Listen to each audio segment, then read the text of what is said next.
Shalom, shalom la famille. Comment vous allez? Je crois que vous portez très bien mes chers bien-aimés. Nous sommes là à l'instant pour vous parler de la santé globale. La santé, ce qu'il faut savoir sur la santé.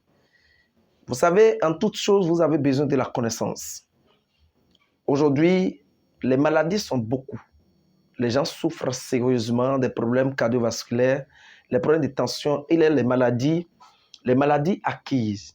Et aujourd'hui, il y a des maladies opportunistes, c'est-à-dire il y a des maladies qui s'imposent à nous. Il y a des maladies acquises, il y a des maladies opportunistes qui ne viennent pas à occasion. Il y a des maladies qui s'imposent à nous. Lorsque tu es né et tu vis, il faut savoir qu'un jour, tu vas tomber malade. Mais qu'est-ce que tu vas faire pour garder ta santé? La santé est plus que, être en bonne santé est plus que ne pas tomber malade. Être en bonne santé est plus que ne pas tomber malade, tel que vous nous connaissez déjà. Les conseils que nous donnons chaque jour en tant que coach en développement personnel, coach en développement sanitaire et coach en développement spirituel. Nous avons quelque chose à partager avec vous. Lorsque nous parlons d'abord de la santé est concentrée sur trois piliers. Sur trois piliers essentiellement, c'est-à-dire c'est concentré sur le sang. Le sang qui est cette molécule spécialement et qui est la naissance, la racine de toute l'humanité, de tout homme. Le sang est capital. Le sang nous permet d'abord de neutraliser tout ce qui est comme les déchets de notre organisme, c'est-à-dire le sang permettra de nettoyer l'organisme et en même temps, le sang permet aussi de nourrir l'organisme de tout élément nutritif.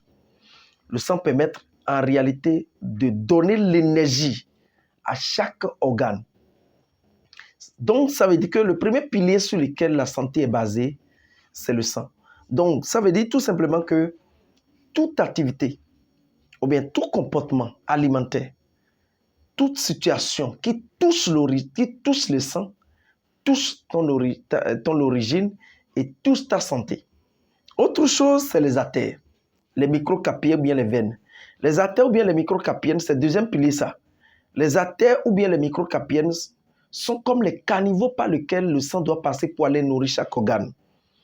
Donc, malgré que le sang est de bonne qualité, de la qualité fluide ou bien visqueux, s'il ne trouve pas le chemin à passer pour aller nourrir chaque organe, tu peux connaître assez de maladies comme les maladies cardiovasculaires, l'AVC, la tension, le diabète, qui sont des maladies curatives, j'en passe. En dehors de caniveaux qu'on appelle les microcapiens ou bien les artères, nous avons troisième pilier, que je parle de pilier, troisième pilier qu'on appelle le cœur. Le cœur est aussi l'élément capital sur lequel la santé est concentrée. Si le cœur, vous voyez la qualité du cœur, le cœur joue d'abord le rôle de la distribution du sang. Quand le sang passe par les organes, passe par les caniveaux, c'est-à-dire les microcapillaires, il doit aller dans les départements qu'il faut. C'est-à-dire l'énergie qui transporte le sang, la vitesse qui conduit le sang vers les organes provient d'abord du cœur. C'est le cœur qui communique au sang la vitesse qu'il va. C'est-à-dire, c'est le cœur aussi, la vitesse, le rythme du cœur qui amène le sang vers la destination pour qu'il puisse nourrir véritablement les organes. Donc, ça veut dire que le cœur joue d'abord le rôle de la distribution. Et deuxième rôle, il joue le rôle aspirateur. C'est-à-dire, il aspire le sang pauvre en oxygène. C'est-à-dire, ce sang-là qui a parcouru les organes et qui sont riches en CO2 et pauvres en oxygène, il les aspire et les fait passer dans les poumons pour que les poumons puissent en réalité jouer son rôle d'oxygénation.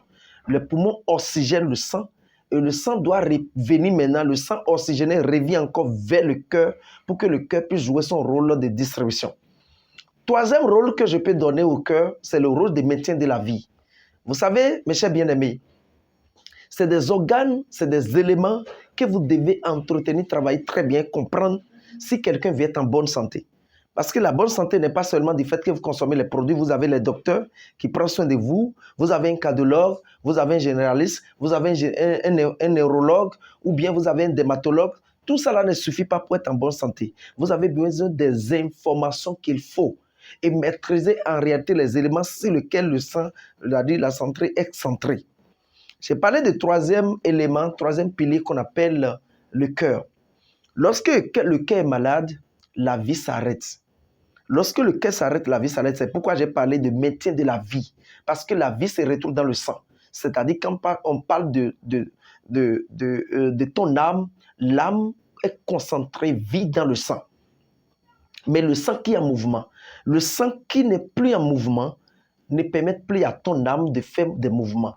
Donc alors, le cœur permet en réalité de maintenir la vie, c'est-à-dire à travers son système de palpitation, c'est-à-dire le cœur bat environ 100 000 fois, dans 100 000 battements pour 8 000 litres de sang qu'il doit utiliser chaque journée, c'est-à-dire sur 24 heures pour te maintenir en vie. Donc, toute maladie qui touche le cœur touche la vie. Et là, vous pouvez assister à des maladies cardiovasculaires comme l'angine de poitrine ou bien l'infarctus cardiaque qui tue. Ça tue. Alors, comment faire pour être en bonne santé, pour garder sa santé? Garder sa santé revient à ce que vous travaillez et vous maintenez la qualité naturelle de ces trois piliers, c'est-à-dire du sang, des artères et puis du cœur. Les éléments qui peuvent toucher ces trois, c'est-à-dire ces trois départements-là, les éléments, c'est-à-dire les comportements qui peuvent toucher ces trois compartiments, c'est-à-dire le sang, les microcapillaires, ou bien les veines, ou bien les artères, et le cœur, c'est d'abord la colère. Je parle à une femme, je parle à un homme, je parle à tout le monde. Lorsque vous êtes tout le temps en colère, la Bible même interdit à ce que vous gardez quelqu'un, que vous soyez en colère jusqu'à dormir. La colère est un comportement, je ne dis pas de ne pas être en colère, mais la colère objective. Mais lorsque vous êtes colérique, tout le temps, vous libérez de façon désordonnée de l'adrénaline qui peut constituer un élément de base pour l'élévation des taux d'acidité dans le corps. Et quand le taux d'acidité monte dans le corps, ça peut affaiblir le système de défense et ça peut désorganiser le système.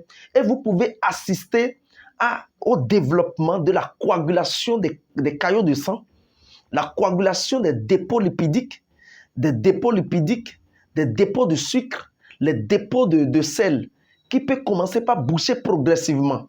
D'abord, boucher progressivement les artères, déranger la qualité du sang, et en ce moment, vous pouvez assister au ralentissement progressif ou bien à l'élévation rapide du rythme cardiaque, c'est-à-dire la viscosité du sang et la fluidité du sang. Donc la colère n'est pas bon. Lorsque vous êtes tout le temps colérique, ce n'est pas totalement bon pour votre santé. Deuxième chose, c'est le stress. Quand vous êtes tout le temps stressé, le stress tue la santé. Vous dégagez de la cortisol, par exemple, qui peut détruire vos reins. Ça peut détruire les reins. Or, vous savez très bien le travail que jouent les reins. Les reins, d'abord, jouent de gros travail d'élimination des déchets par son système de filtration. Et ça permet de réguler la régularisation des hormones et en même temps, ça permettra de maintenir votre tension artérielle stable très bien, les reins. Mais lorsque vous sécrétez, vous êtes en colère tout le temps, vous sécrétez l'excès de cortisol, ça peut détruire la qualité, surtout les néphrons. Ça peut détruire la qualité des reins et la tension est là, le diabète est là et les problèmes comme l'insuffisance rénale ou bien ce qu'on appelle calcul rénal peut s'imposer à vous. Alors, mes chers bien-aimés, autre chose qui dérange la qualité de ces trois éléments, c'est encore l'alimentation. Lorsque vous mangez trop les aliments trop gras, les aliments trop salés, les aliments trop alcoolisés, c'est-à-dire vous prenez des boissons trop alcoolisées, les boissons trop sucrées, les boissons trop salées ou bien des aliments trop salés, vous pouvez endommager ces éléments-là. Vous pouvez endommager et le sang, vous pouvez endommager le cœur et endommager les artères, mes chers bien-aimés. Alors, qu'est-ce que je peux vous conseiller? Vous pouvez vivre sans la tension. On peut vivre sans connaître le diabète. les maladies chroniques. Nos aïeux ont vécu sur cette terre pendant des années sans connaître ces pathologies. Mais en réalité, c'est parce qu'aujourd'hui, avec les problèmes du foyer non maîtrisés, nous, on est trop stressé dans le foyer, on est trop stressé, la colère est là, on est trop stressé à cause des enfants, on est trop stressé du fait qu'on n'a pas trouvé un bon diplôme, on est trop stressé lorsqu'on a le diplôme même parce qu'on n'a pas encore trouvé un bon emploi.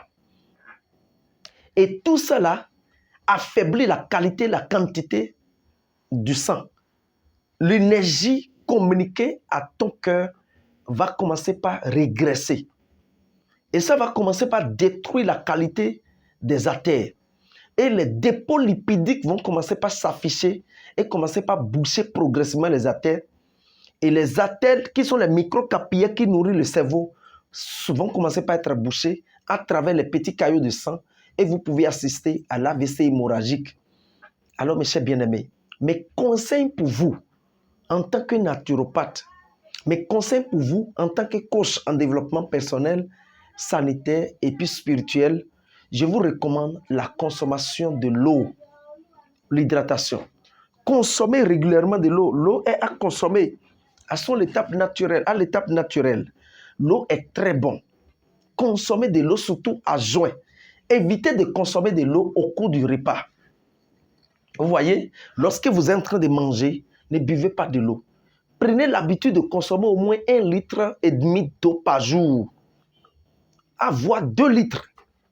Mais consommez surtout à jeun. Et je vous recommande quelques produits pour le nettoyage de votre organisme, pour supporter, pour accompagner le sang, pour accompagner les artères et pour accompagner les microcapillaires, pour accompagner le cœur. Le premier produit que je vais vous citer, c'est ICP, ou bien Tonlio, ou bien Danchinté. C'est le produit du laboratoire Tasly, qui sont des produits à l'étape naturelle. Ça va vous faire beaucoup de bien. Vous pouvez l'acheter tout d'abord pour dilater les artères et puis aider le sang à garder sa qualité fluide, visqueux. Débarrasser de votre sang tout ce qui est comme les dépôts lipidiques. Vous voyez, tout ce qui est comme les dépôts lipidiques, les caillots de sang, les neutraliser à travers soit le ICP d'Enchanté et Tonlio. Deuxième produit que je vais vous souhaiter, c'est iCleasy. iCleasy permet en réalité de neutraliser tout ce qui est comme les dépôts au niveau de l'intestin. Parce que peut-être vous mangez bien, vous ne mangez pas trop des aliments salés ou bien sucrés, mais vous passez des pommades qui sont sucrées, qui sont parfois salées.